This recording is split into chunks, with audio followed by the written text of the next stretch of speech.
Hello friends, अस्सलाम वालेकुम and welcome to my channel. दोस्तों, आज की इस वीडियो में हम बात करेंगे समंदर के सबसे गहरे इलाके मारियाना ट्रेंच के बारे में। ये इलाका जो अपने अंदर बहुत से गहरे राज छुपाकर रखे हुए है, पैसिफिक ओशन के वेस्ट में और मारियाना आइलैंड यानी कि मारियाना नामी जजीरों के पास पाया जाता है, और यही वजह है कि इसको मारियाना ट्रेंच के नाम से जाना जाता है। दोस्तों, समंदर के इस गहरे तरीन इलाके की लंबाई 2550 किलोमीटर तक फैली हुई है और इसकी चौड़ाई तकरीबन 70 किलोमीटर तक है। वैसे तो इसकी असल गहराई का अंदाज़ा अभी तक नहीं लगाया जा सका, लेकिन फिलहाल एक अंदाजे के मुताबिक मारियाना ट्रेंच की गहराई 36,000 फीट के करीब है। यानी आप इस गहराई का अंदाज़ा ऐसे भी लगा सकते हैं कि दुनिया की सबसे ऊंची चोटी यानी माउंट एवरेस्ट को इस ट्रेंच में अगर डाल दिया जाए तो ये माउंट एवरेस्ट बहुत ही आसानी से इसमें डूब जाएगी। और अब अगर आप समंदर के अंदर 3000 फुट नीचे चले जाएं तो वहाँ सूरज की रोशनी मुकम्मल तौर पर ख़त्म हो जाती है और उसी के साथ साथ पानी का टेम्परेचर भी मुसलसल बदलता रहता है। दोस्तों, अगर 3000 फीट पर ही सूरज की रोशनी मुकम्मल तौर पर ख़त्म हो जाती है तो मारियाना ट्रेंच की गहराई तो 36,000 फीट के करीब है, जिसका मतलब साफ है कि मारियाना ट्रेंच की गहराई में कैसी कैसी मखलूक रहती है और वहाँ क्या कुछ हो रहा है कोई नहीं जानता, और उसको ठीक से समझना भी बहुत मुश्किल है। लेकिन आज की इस वीडियो में हम इस मारियाना ट्रेंच में पाए जाने वाली अजीबोगरीब मखलूकात के बारे में जानेंगे। दोस्तों, साइंस ने इतनी तरक्की कर ली है, लेकिन इसके बावजूद भी अल्लाह पाक की बनाई हुई इस कायनात का 1% भी नहीं समझ सकते, और मारियाना ट्रेंच भी उन्हीं राजों में से एक है। कुछ अर्सा पहले तक साइंटिस्ट यही समझ रहे थे कि इस ट्रेंच की इतनी गहराई में किसी भी जानदार या मखलूक का जिंदा रहना नामुमकिनात में से है। लेकिन दोस्तों, फिर कुछ ही अरसे बाद 1960 में एक ऐसा इंसिडेंट पेश आया कि मारियाना ट्रेंच को लेकर बहुत से सवालात खड़े हो गए। दोस्तों, हुआ कुछ ऐसा था कि 1960 में जैक्स नामे एक आदमी जो कि स्विट्ज़रलैंड का एक रिसर्चर था, उसने फैसला किया कि वो अपनी टीम के साथ मारियाना ट्रेंच की गहराई में जाने की कोशिश करेगा और पता लगाएगा कि आखिर वहाँ क्या चल रहा है। जैक्स अपनी टीम के साथ समंदर के गहरे तरीन इलाके मारियाना ट्रेंच की गहराई में पहुंचने तक कामयाब हो गया। मारियाना ट्रेंच की गहराई में ज़्यादा देर तक रहना इंतहाई ख़तरनाक था, लेकिन इसके बावजूद ये लोग उसकी गहराई में पूरे 20 मिनट तक मौजूद रहे, और साथ ही साथ उन्होंने इस बात को कन्फर्म किया कि मारियाना ट्रेंच में ज़िंदगी के असरात मौजूद हैं और समंदर के इस गहरे हिस्से में ऐसी ऐसी अजीबोगरीब मखलूक़ात रहती हैं जिनके बारे में आज तक ना हमने सुना और ना ही कभी उनको देखा।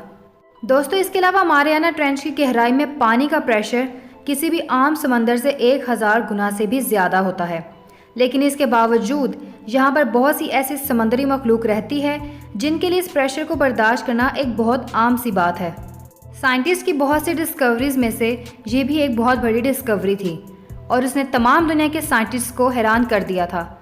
लेकिन अभी भी बहुत सी बातों से पर्दा उठना बाकी था, क्योंकि कई सालों बाद उसी रिसर्चर जैक की एक नोटबुक सामने आई और उसने इस नोटबुक में एक इंतहाई अजीबोगरीब वाक़े का जिक्र किया, जिसमें उसने लिखा था कि जब ये लोग उस ट्रेंच की गहराई में पहुंचे तो वहां उनको एक चमकती हुई गोल सी चीज़ नज़र आई, जो कि एक जिंदा चीज़ थी जो उन्हें मुसलसल घूर रही थी, और कुछ देर बाद ये चीज़ उनकी नज़रों से गायब हो गई। अब ये मारियाना ट्रेंच में पाए जाने वाली कोई खौफनाक मखलूक थी या कुछ और, ये तो आज तक कोई नहीं जान सका और ना ही इसके बारे में आज तक पता लगाया जा सका।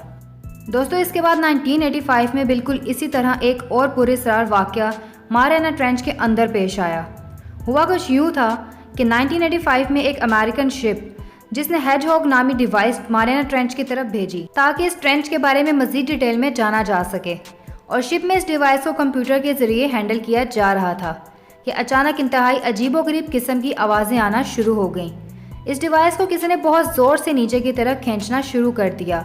ये ताकत इतनी ज़्यादा थी कि डिवाइस शिप से टूटकर अलग होने वाली थी कि शिप पर मौजूद इंजीनियर्स और रिसर्चर ने फ़ौरन उसको ऊपर की तरफ खींचना शुरू कर दिया ताकि वो इस डिवाइस को वापस ला सकें, और काफ़ी देर बाद आखिरकार उस डिवाइस को नीचे से जिसने भी पकड़ा हुआ था उसने छोड़ दिया।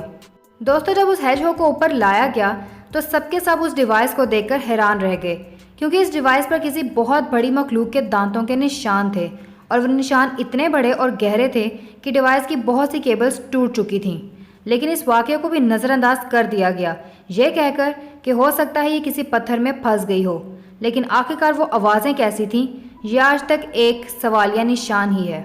लेकिन कुछ साइंटिस्ट और रिसर्चर का मानना था कि ये किसी मेगलोडॉन का काम है।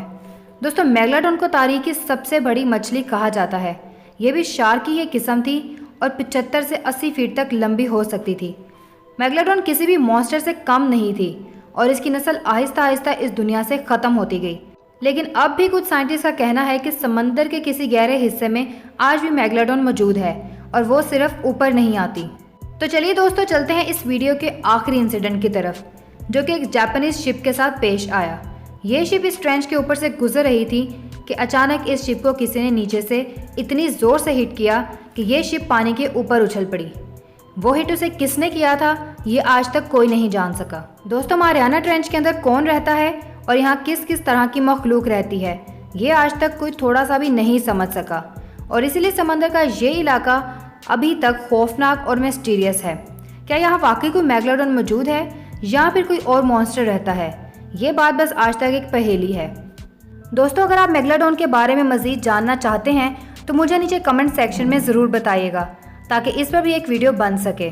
और अगर आपको मेरी वीडियो पसंद आई है तो मेरे चैनल को सब्सक्राइब कीजिए और इस वीडियो को लाइक कर दीजिए ताकि हर नई आने वाली वीडियो आप तक पहुंच सके। अगली वीडियो तक के लिए अपना और दूसरों का बहुत सारा ख्याल रखिए। Good bye.